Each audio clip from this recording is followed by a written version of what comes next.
these particular issues. But before I go there, you remember that Protea Hotel by Marriott Entebbe is your place to be in case you are searching for comfort and luxury at its best. They do have a number of services, including a swimming pool where you can take your children and your family to enjoy some time off, relaxing and spending some of your money that you have worked for in this year. They also do have gym in case you want to get your body in shape, but also a spa in case you want to treat yourself to a very, very lovely evening.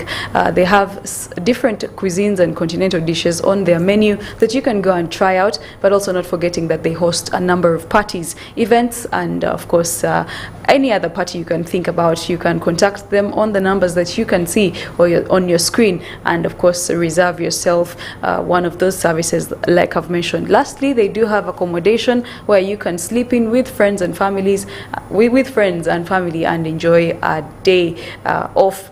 That is Protea Hotel by Marriott Entebbe. Getting into a discussion of the day, we are going to have insights on, of course, human rights and exactly how to handle some of the human rights violation situations that we have in Uganda. And of course, we are talking disappearance and kidnap and torture of opposition politicians especially, but even other people, as per the reports issued by government and human rights commissions. Even the leader of opposition, who recently issued a report indicating that some of the NUP members that were, of course, abducted are still missing. With me in studio to help us drive the discussion is Kigoye Alex, a programs manager from African Center for Treatment and Rehabilitation of Torture Victims in the country. Of course, this is the right person to tell us all about this topic. You're very welcome to studio this morning. Yeah, thank you so much, Carol. Good morning to our viewers, and you're welcome into this discussion. Yeah. Okay, as a person, what do you think of when somebody mentions torture in Uganda? What comes to your mind? Thank you so much once again. Torture, of course, we have laws. As a country, at least we have never lacked laws. That's one thing. So we have the Prevention and Prohibition of Torture Act, which defines torture. This law was passed in 2012, and this is our guiding tool when it comes to issues of torture. Of course, it comes all the way from the Constitution of Uganda, Article 24 and Article 44, which makes the act of torture a non-derogable right. Okay. So there are rights that can be removed from us, but there are those rights which the Constitution guarantees that cannot be removed.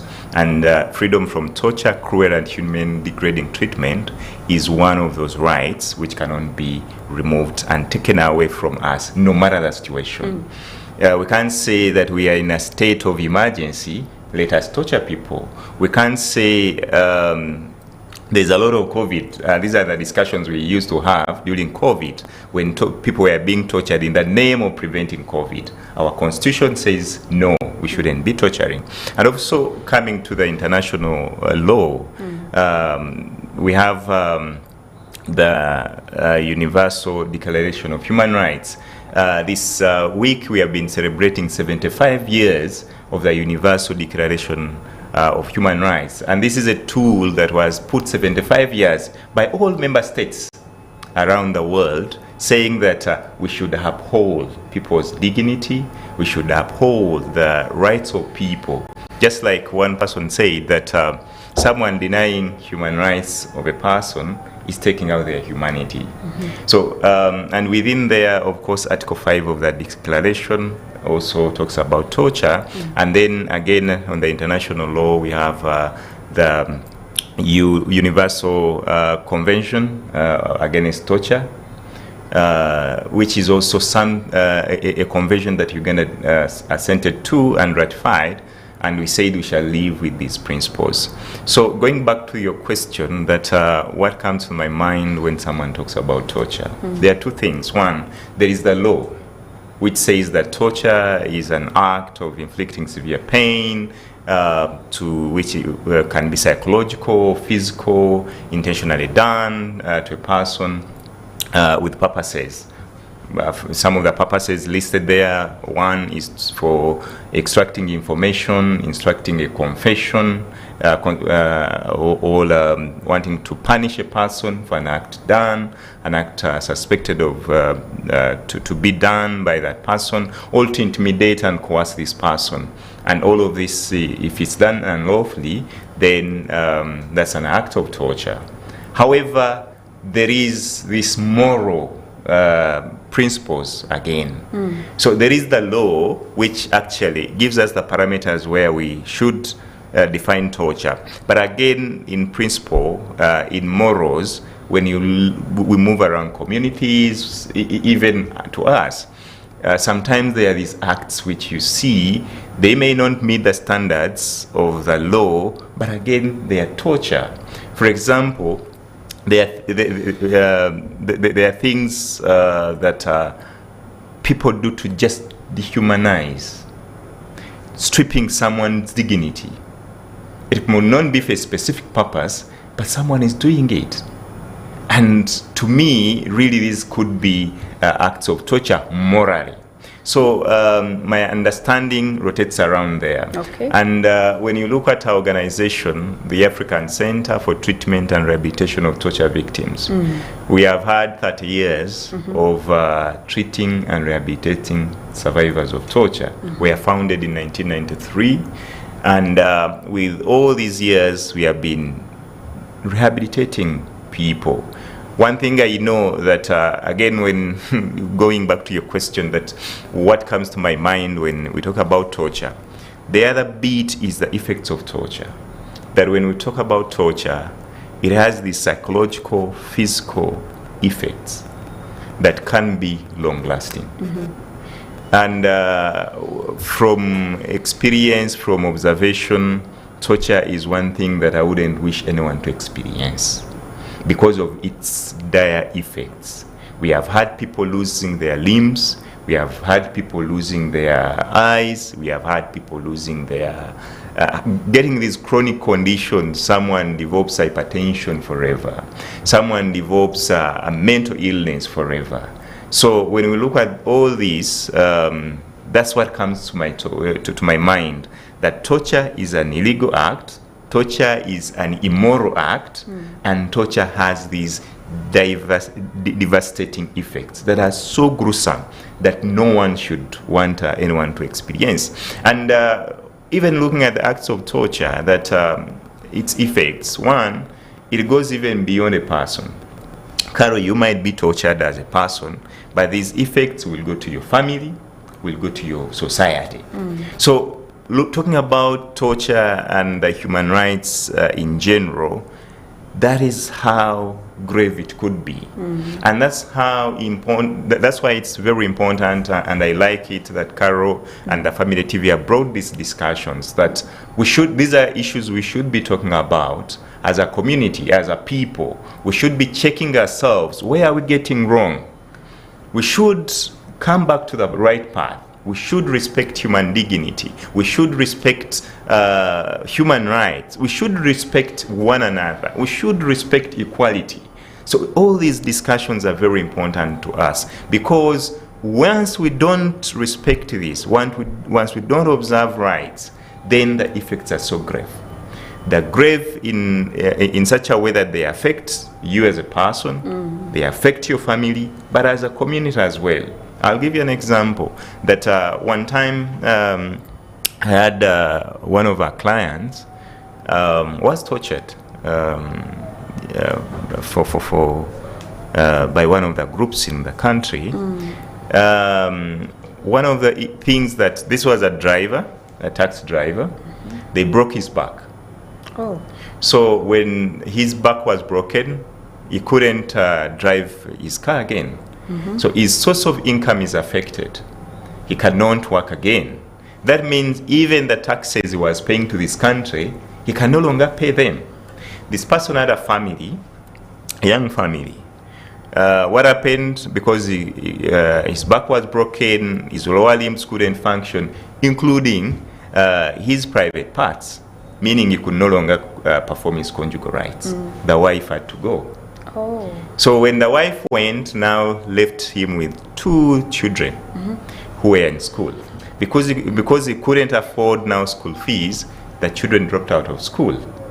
And one of them was a 14-year-old girl. And you can understand what it means to be a young girl at that age. Besides the hormones and what have you, but even the needs are many. Now the father couldn't meet these needs.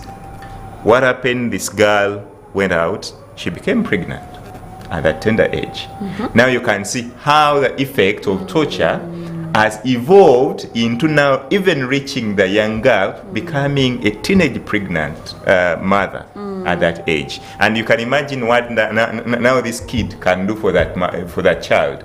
Now you have even a child that is going to be born out of so many challenges.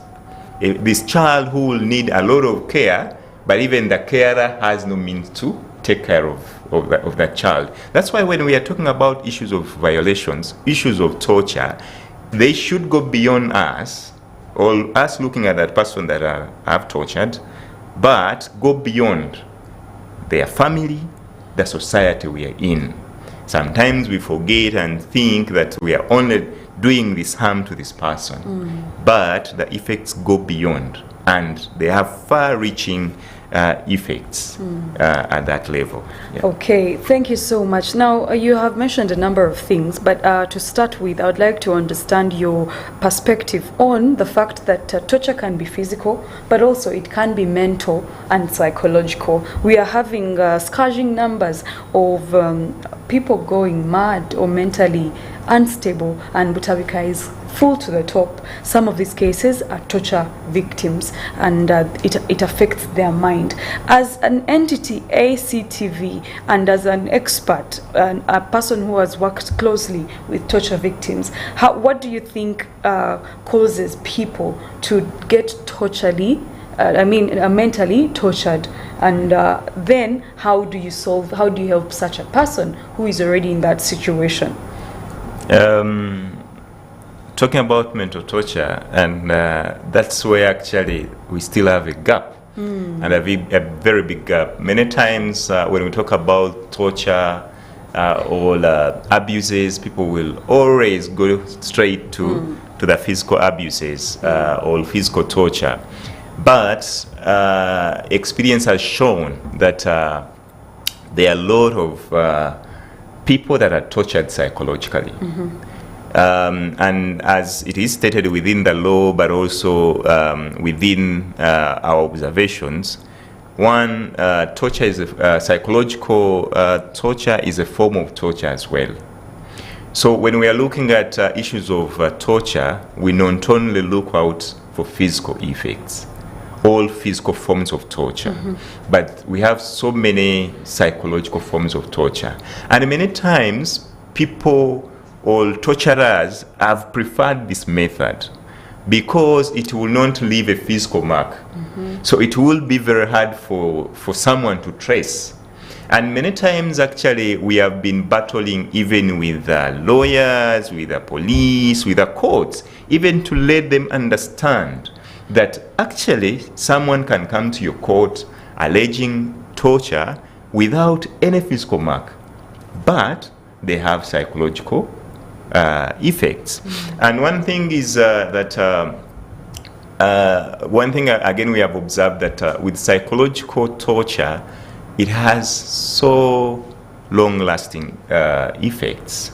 We have had people developing what we call the post-traumatic stress disorder, PTSD, and this condition they live with it for life. People have developed depression. They have gone into depression. We have even seen people wanting to commit suicide, and some of them have committed suicide out of torture. So when we talk about the so many numbers that are within our mental health institutions, Butabika being one of them, a big number can be highly attributed to cases of torture, to cases of human rights violations. That's why when we are talking about these issues, just as I've said, that we should stop looking at that I'm causing pain to this person, but we should look beyond And that's when we shall be able to check ourselves and say, okay, what I'm doing is not right. So what do we do? Yes, as an organization, we have a team of psychologists that every person that comes to our organization, we do a psychological assessment. First of all, we do what we call a screening. So we screen them just to understand the kind of torture they suffered. Did they suffer physical torture? Did they suffer psychological torture? Or did they suffer both of these kind of tortures? And we have seen even that many times, even those that suffer physical torture, they will end up into having psychological effects. I've just given you an example of that gentleman. Yes, he was beaten, his back was broken. But because of the situation he was in, then he ended up developing psychological challenges. He developed depression because by the mere fact that he was seeing his family disgruntled, he went into major depression to the extent that he wanted to commit suicide. And that's the point we come in, that that's the point this person was referred to us for our organization to start acting. So that is how psychologically people battle challenges of torture. Someone can be tortured physically, but they end up even with psychological challenges. So at the end of the day, when people come to our organization, we shall do a psychological assessment to see the psychological effects that they're having, and then our psychologists will take over. But one of the campaigns that we are having as an organization, but together with other colleagues within the space, more so with our colleagues within the Coalition Against Torture, we are calling on the state or the government to put in place a national rehabilitation policy for survivors of torture. One, currently ACTV, we are the only organization in the country that provides holistic treatment or holistic rehabilitation to survivors of torture. And when I talk about holistic, I mean someone is able to get medical treatment for their physical effects, someone is able to get psychological support for their psychological effects of torture, someone is able to get social support for the social effects of torture, someone is able to get legal support or legal aid for any emerging legal issues for cases of torture. And currently we're the only organization that does that, the holistic package for survivors of torture. But our reach is very minimal. Currently we are operating only only two actually major centers. That is the center here in Kampala and then the center in Gulu. And only two field units. That's one in Kasese and another one in Karamoja, Kabong district. So when you look at that, torture happens everywhere. Torture can happen in Soro, torture can happen in Narua, torture can happen in Masaka, wherever. But our reach is very minimal. That's why we are saying actually, under the international law, it's the obligation of the state or the government to be taking care of the survivors of torture, people that have been tortured. So that's why we are saying that actually we should have a rehabilitation policy where people are able to get holistic services, holistic support for the effects that they undergo. So many people, when they approach maybe government hospitals, they will look at their physical needs and probably they will also look at their psychological needs at a minimal level. But again, survivors of torture, because of their unique nature, even though they approached, for example, a mental health institution, the time it takes to build trust. Because remember, when someone is tortured, one of the things they lose is trust. For example, if by law, police, government is supposed to protect me. At one point, it's police and government that is torturing me, for example. That means that people I trusted at that level, they are the people that have turned against me. It affects my trust. So one of the things that arises out of torture is mistrust, and they will they will lose trust for almost everybody. So when we don't have tailored interventions, that means we miss these people. That means these people will never get the adequate services that they desire to get, that they have to get actually, for them to be able to attain full rehabilitation, to have their lives restored, and be able to live a more productive and healthy lives as they are supposed to be.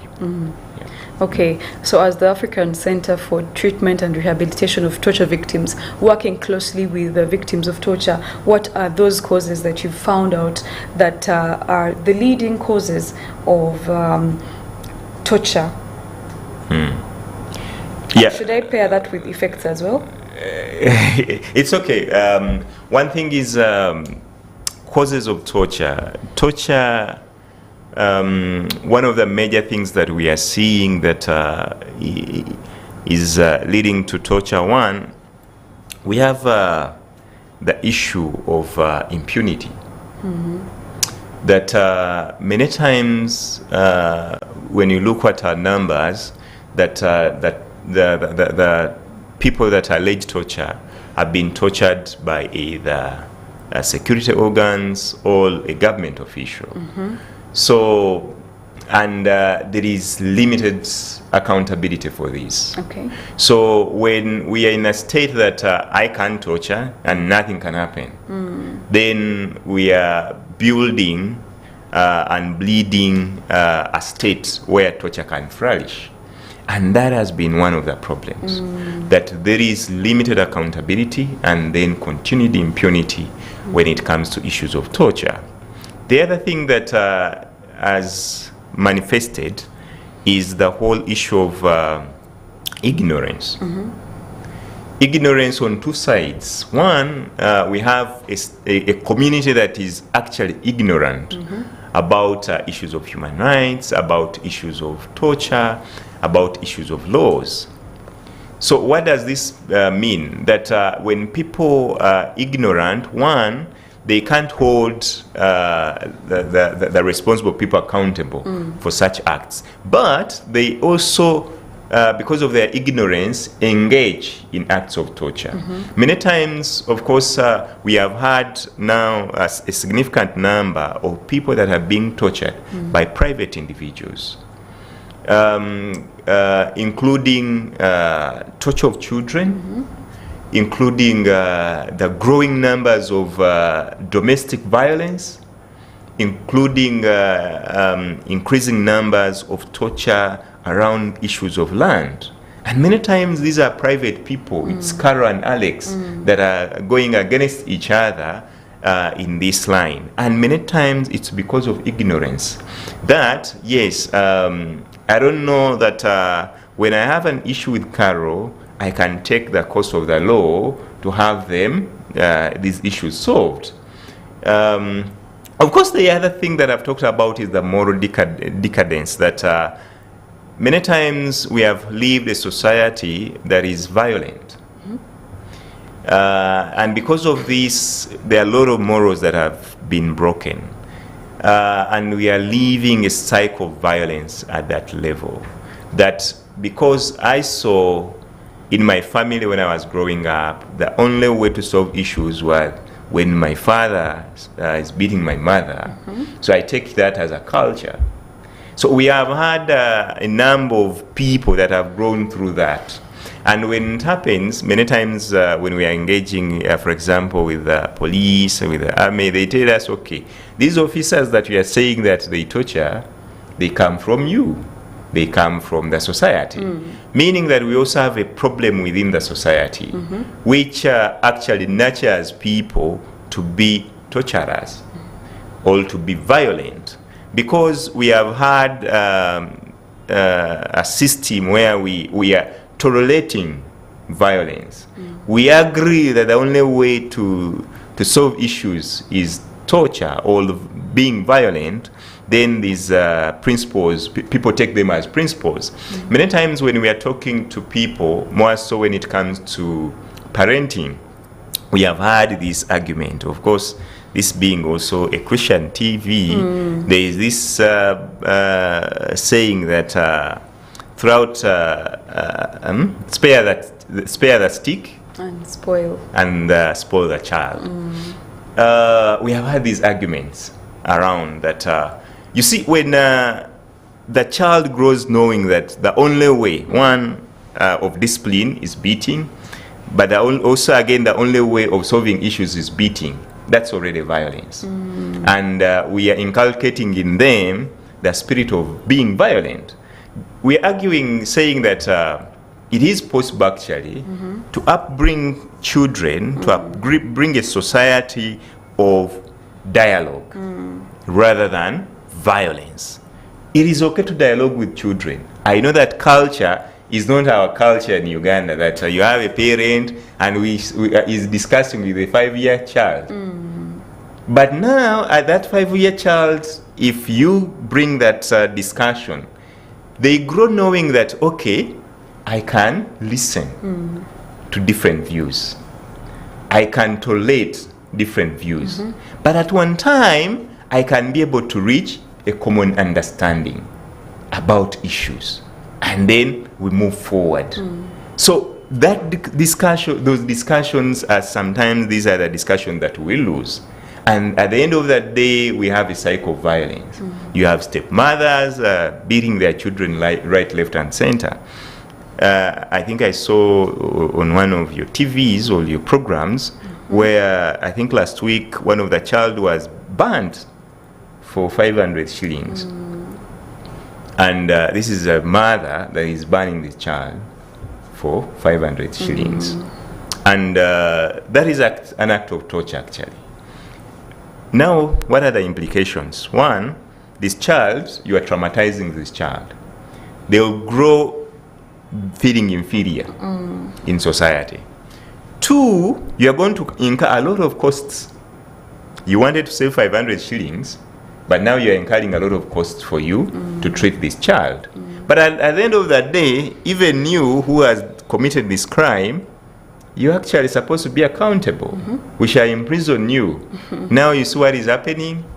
And if this mother had more than one child, who is going to be taking care of these children? Now you are going to even bring in the neighbors, you are going to bring in the society to be helping these children. Resources are being, the resources that we would have used for most important things, now we are using them to just take care of a reckless act where someone was just overzealous and then ended up causing mayhem to the child. So looking at the causes of torture, ignorance, impunity, lack of accountability are very key, and they have been so rampant. But also there is, just as I've talked about land, there's a whole issue of struggle for resources as another cause. That's why you have a lot of land wrangles that end up into violence, into acts of torture. We have had a lot of issues around the fishing community. Those are all resources. The government is saying we should use fish to get money. The community is also saying, but this is our source of livelihood. This is where we have lived for so long. So you go into a fracas. At the end of the day, you have these people arrested violently, people tortured around the fishing communities. We have had areas where there are minerals. Mubende here, where we had gold. There was a lot of issues around torture, around issues of violence. You go to Karamoja, the same issues. So where there are resources, there is also tendency of having torture, having violence in that line. So struggle for resources is another cause that we have observed as key in issues of torture. I will not say that we have bad laws. No, because we have very good laws. We have our constitution, we have the Human Rights Enforcement Act of 2019, we have the Prevention and Prohibition of Torture Act of 2012 and its regulations of 2017. All these laws are very good. Then it comes to implementation. So we also have weak implementation of these laws as another cause for torture. There is what we have also been looking at and also advocating and empowering the state and so many different agencies, including police, the army, and the Office of Director of Public Prosecutions, because we have been working together to ensure that at least we are able to respond, but we're also able to act collectively in preventing acts of torture. So the one issue that we have also been working on as one of the hindrances is the whole issue of investigations, proper documentation, and proper prosecution of these cases.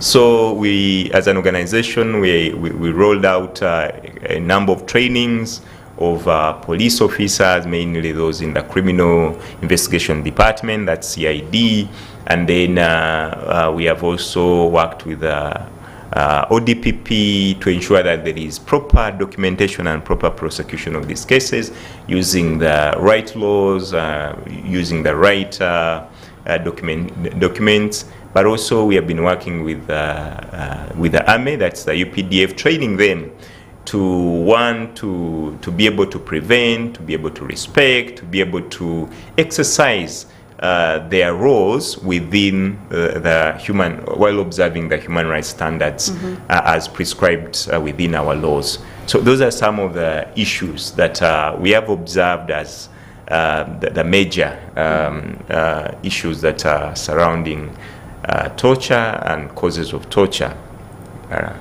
Thank you so much for that beautiful insight. Now, we are still discussing, especially an insight into the, the reports that torture is increasing, especially in our country, Uganda, and there we have kidnaps.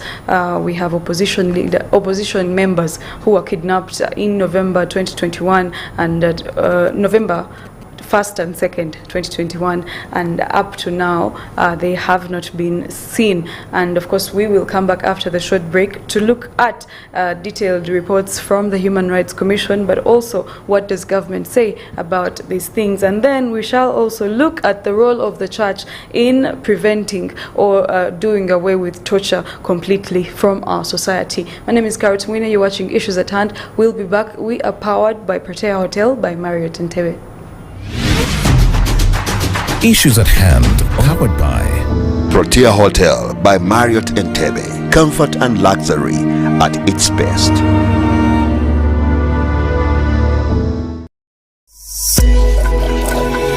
Family TV, enriching lives.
This is Church of Uganda Family TV, enriching lives.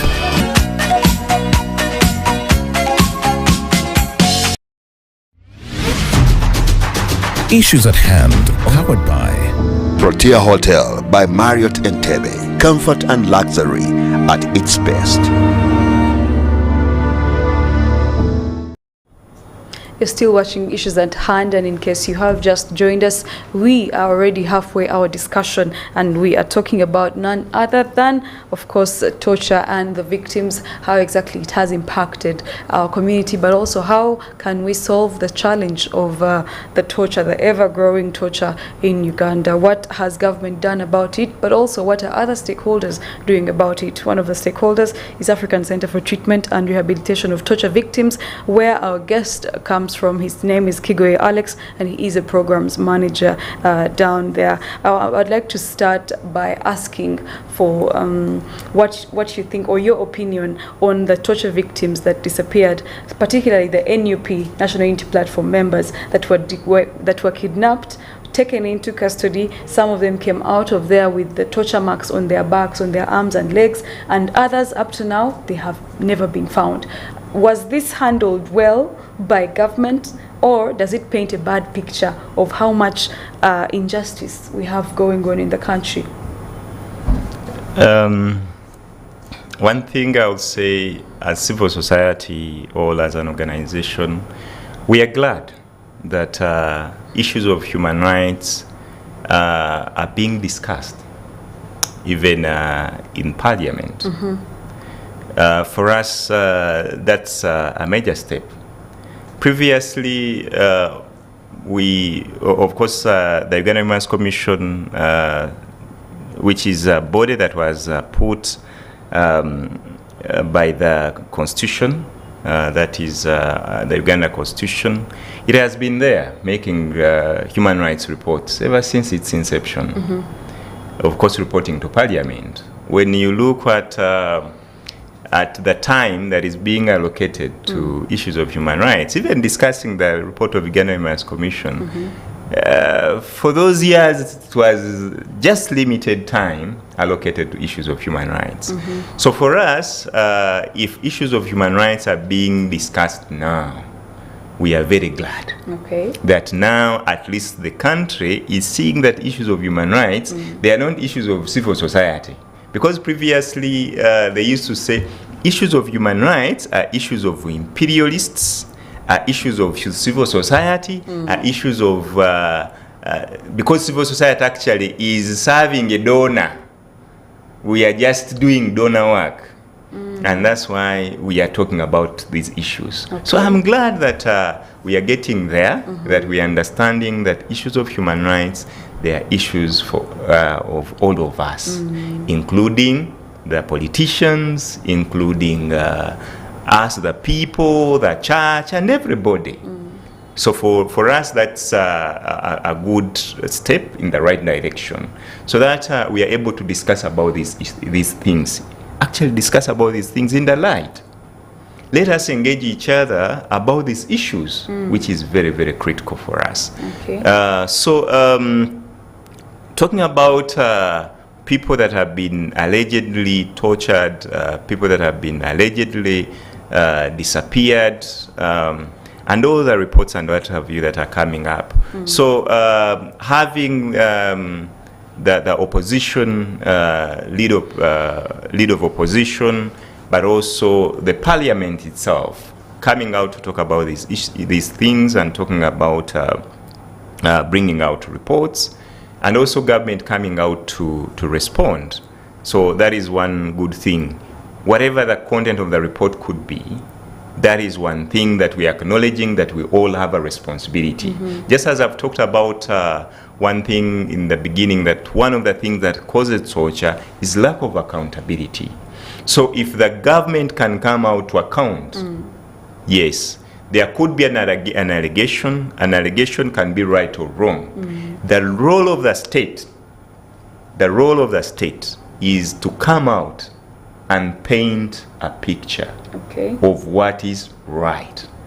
And that is what we call accountability. Yes, if there are people that are tortured, The role of the state is to come out and say, yes, these people are tortured, and these people, we are going to hold the responsible person accountable. Okay. If there are people that are disappearing, the role of the state is to come out and say, yes, there are people that have disappeared, and we are holding people accountable. If there are people that are, there are allegations that have come out not true when they have done the investigations, and someone says, okay, this person was missing, probably allegedly disappeared, but our investigations have led us to this. Now that's the role of the state. The role of the state is not to say, no, those are wrong claims. No. The role of the state is to account. If there are wrong claims, what are the right claims? For example, when we talk about people disappearing, you don't say these people, sometimes they use disappearance for their own benefit. Yes, I can, by the way, use it for my own benefit. I can say, okay, I want to disappear so that maybe I had to break my wife. Oh. As my own benefit. I'm just giving an example. Okay. So tomorrow I switch off my phone, I go somewhere, hide in a hotel, my wife cries, goes to police. So the role of the police is not to say that, oh, these people disappear for their own benefit. It's okay to disappear for my own benefit. Your role is to say, okay, you are saying you disappeared, but you are here, and you are the right person here. Okay. That should be the role of the police, the role of the state, the role of government. So in all of this where we are, when we are talking about issues of disappearance, issues of kidnaps, issues of torture, we want to call on government to be accountable. To be accountable in the sense that there is investigations that are done thoroughly on all these allegations. 2, there is accountability where the allegations come out to be true. People should be held accountable. When you look at the Human Enforcement Act and the Prevention and Prohibition of Torture Act, in those laws, there is individual accountability. If it's Alex that is responsible for the torture, let Alex be able to answer. If there is Alex responsible for enforced disappearance, let Alex be able to answer. Okay. So let us go out of issues of putting politics first in issues of human rights. And that's why I was happy that now discussions are being popped up. They are popping out that we are talking about human rights in parliament at all levels. Because human rights, they go beyond politics. Human rights, they are issues that touch every person. They touch the dignity of every person. Even a child that is unborn has rights. That's why we shall talk about no abortions, no what. More so the church that has fronted this. And also even our values still uphold that we shouldn't abort. So, meaning that even the unborn has rights. So when we are talking about issues of human rights, it should be the bare minimum for everybody. So, my take on the reports is that the reports are good. They bring the discussions of human rights at the forefront. We are able to say, let us check ourselves. Where are we going wrong? Who is not doing their job right?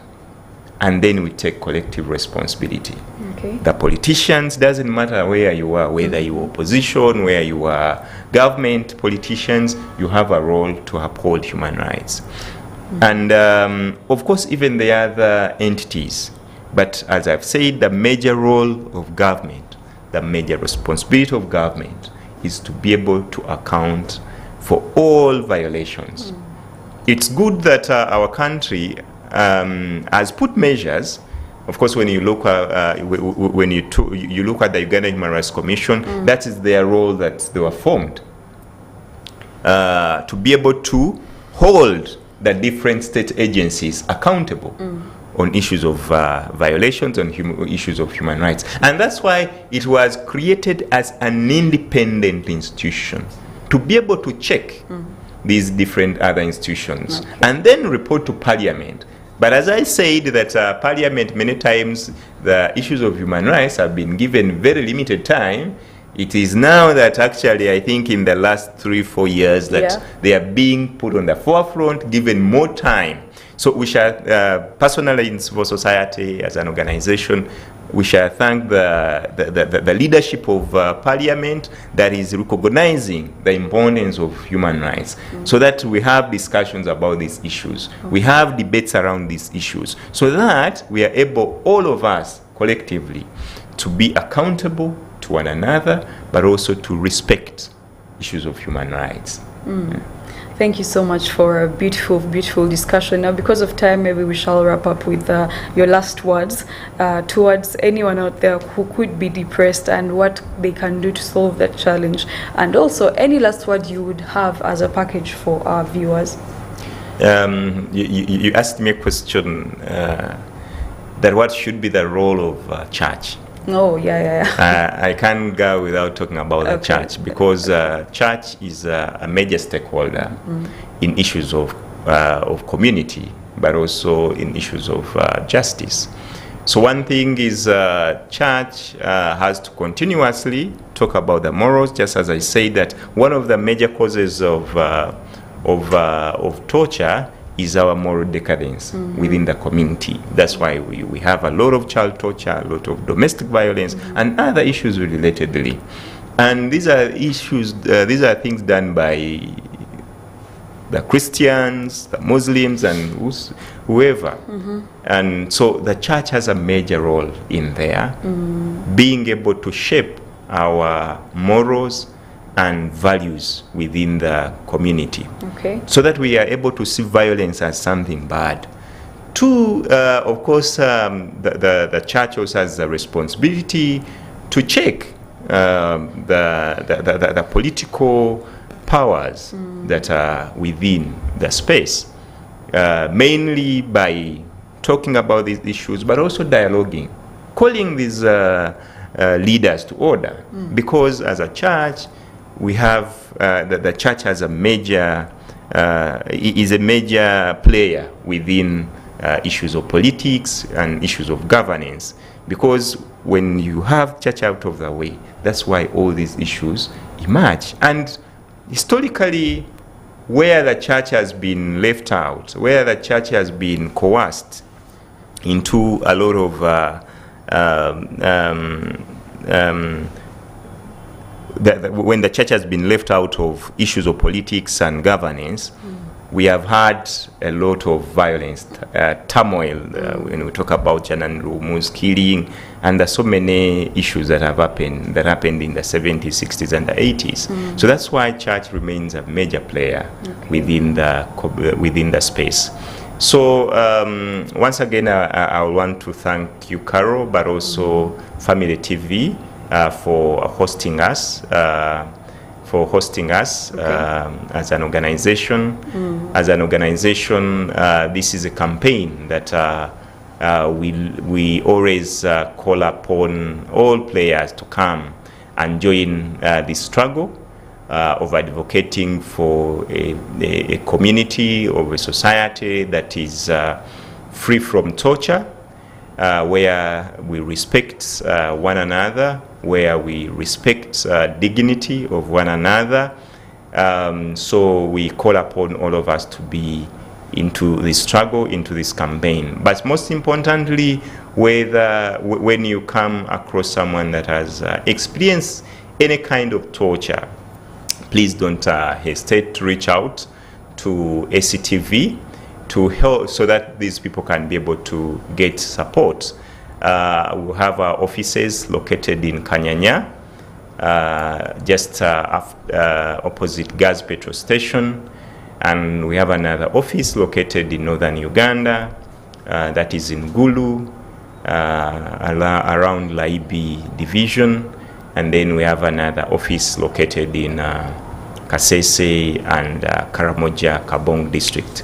So please don't hesitate reaching out for us to be able to provide support. And anyone who would wish to reach out can reach us through our numbers for them to be able to get the kind of support that is available for survivors of torture. Our numbers is our toll-free number is 0800 202791. 0800 202791.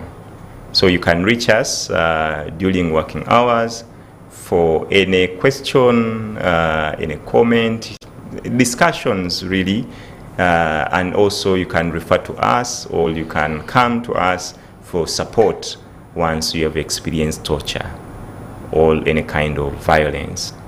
With that, I continue to thank everyone. Thank you so much. All right, from the African Center for Treatment and Rehabilitation of Torture Victims, ACTV, he was Kigoye Alex. Thank you so much for joining us this morning, and we do hope that you will join us in the future to further continue the discussion.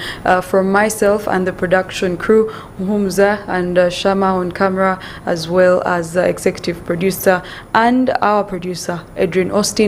My name is Carol Tumine, and till tomorrow, we still have a very packed lineup for you here on Family TV, so don't go away even after the show has ended. We have been powered by Protea Hotel by Marriott, and until tomorrow, have a good morning. The views expressed on this show are not necessarily those of this television or its management, but as of individuals as we hear them.